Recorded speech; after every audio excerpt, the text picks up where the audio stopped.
আমি তখন শুধু আফসোস করছি, আহারে যদি একটা বাইক থাকতো। আর দেখুন ভাই, একটা মজার জিনিস দেখাবো আপনাদের। ওয়াও, এটা কি ভাই? অনেক নিচে পড়ে গেছে।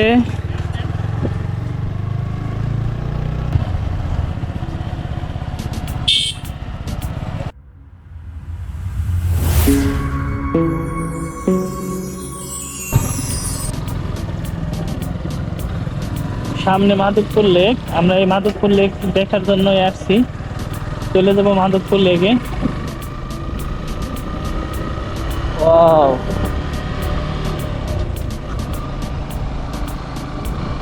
সুন্দর না ভাই? দেখেন তো, আমি দাঁড়ায় দাঁড়ায় গাড়ি চালাইতেছি। গাছগুলো কত সুন্দর একেবারে ভাই, দু চোখ যত দূরে যায় তত দূর শুধু সবুজ আর সবুজ। ভাই এই রাস্তার ট্রেন কত ভিডিওতে দেখছি, কতবার দেখছি। ও আলহামদুলিল্লাহ, আল্লাহ তাআলা আমাকেও এই রাস্তায় আনছে। দেখেন ভাই, এই যে কত সুন্দর জায়গা, এই যে খুব ভালো লাগতেছে, খুব ভালো লাগতেছে। আল্লাহ তাআলার কাছে লাখো কোটি শুকরিয়া যে আমি আরো 1-1.5 বছর আগেও সিলেট আসছিলাম, তখন নিজের বাইক ছিল না। সিলেটের রাস্তা, চা বাগানের ভিতর দিয়ে এত সুন্দর রাস্তা, আমি তখন শুধু আফসোস করছি, আহারে যদি একটা বাইক থাকতো, আরে যদি একটা বাইক থাকতো তাহলে রাইড করতাম, খুব রাইডের ফিলটা নিতে পারতাম। তো আল্লাহ পাক রব্বুল আলামিন আমার স্বপ্ন, আমার আশা, আমার দোয়া কবুল করছে। তাই আমি আজ আমার নিজের সুজুকি জিক্সার FI ABS নিয়ে চলে আসছি শ্রীমঙ্গলে।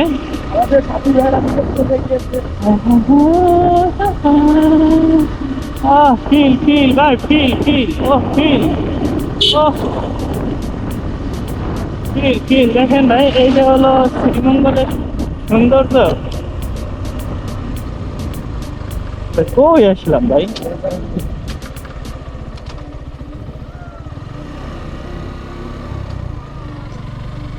ও মেঠো পথ, আঁকা বাঁকা মেঠো পথ, সেই ঘুরতে আসলে যে মাইন্ডটা ক্লিয়ার হয় সেটার একটা বাস্তব প্রমাণ আমি এখন পাইতেছি। কারণ জব করি, ফ্যামিলি সব কিছু মিলে ভাই একটা সবাই একটা মানসিক প্রেশারে থাকে। তো সবার উচিত ঘুরতে আসা, ঘুরতে আসলে ভাই মাইন্ডটা পুরো ক্লিয়ার হয়ে যায়। তো মাধবকুণ্ড লেকে চলে আসলাম, সিঁড়ি বেয়ে বেয়ে পাহাড়ের উপরে উঠতেছি, চা বাগান চারপাশে। ওয়াও, এটা কি ভাই? পাহাড়ের উপরে লেক, লেকের ফুল তোলা নিষেধ। ভাই এটা কি ভাই? এত সুন্দর একটা জায়গা, আলহামদুলিল্লাহ। দেখেন আল্লাহ তাআলা কি না পারে। পাহাড়, এই যে সিঁড়ি বেয়ে উপরে উঠলাম, দেখলেন পাহাড়ের উপরে একটা লেক।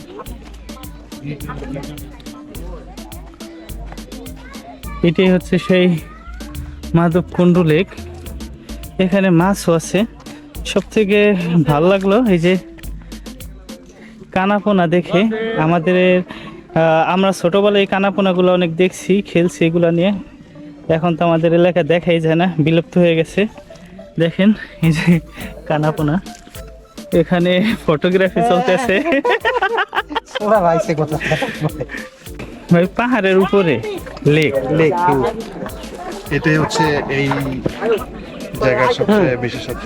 আজিম কিন্তু এখানে আসতে চায় নাই। এখানে আমি আসি না।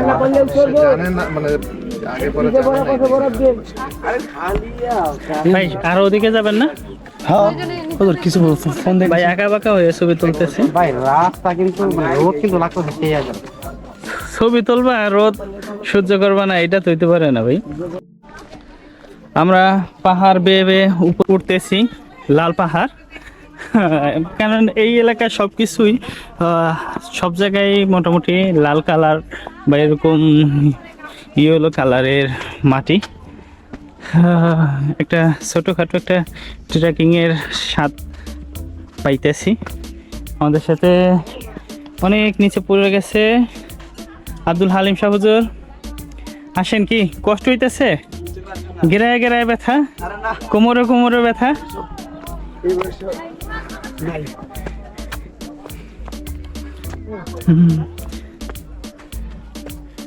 ও ভালোই, হয়তো এখানে বৃষ্টি নামলে আসাটা একটু টাফ হয়ে যাবে। ও সুন্দর একটা ভিউ পাওয়া যাচ্ছে এখান থেকে, দেখুন ভাই, লেগের ভিউটা দেখেন শুধু। ও সুবহানাল্লাহ, আল্লাহ পাক রব্বুল আলামিন কি না পারে। আর উপরে যাব, উপর থেকে কিছু ছবি তুলবো। কথা বলতে একটু কষ্ট হচ্ছে, কারণ একটু পাহাড়ের উপর উঠছি তো, আর ট্রেকিং করার অভ্যাস নেই। এই যে একটা ভিউ পয়েন্ট, ওই যে আমরা নিচের থেকে ছবি তুলছিলাম, দেখেন কত নিচে কত উপরে উঠছি। অ্যাকচুয়ালি গোপ্রোতে হয়তো বা এত সুন্দর ক্লিয়ার করে নাও বুঝাইতে পারে। দেখুন ভাই, একটা মজার জিনিস দেখাবো আপনাদের। এই চা বাগান, চা বাগান, চা বাগান। ওই এটা কি? চা বাগানের ভিতরে fridge, deep fridge. Halim Shah হুজুর গ্যাম্বেল নিয়ে প্রচুর পরিমাণ ব্যস্ত। এত সুন্দর মনোরম দৃশ্যর ভিডিও হইতেছে না, ভিডিও করার জন্য সে খুব ব্যস্ত। ও একেবারে প্রফেশনাল ভিডিও ম্যান।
কোথায় 60 কেজি, কোথায় 80 কেজি?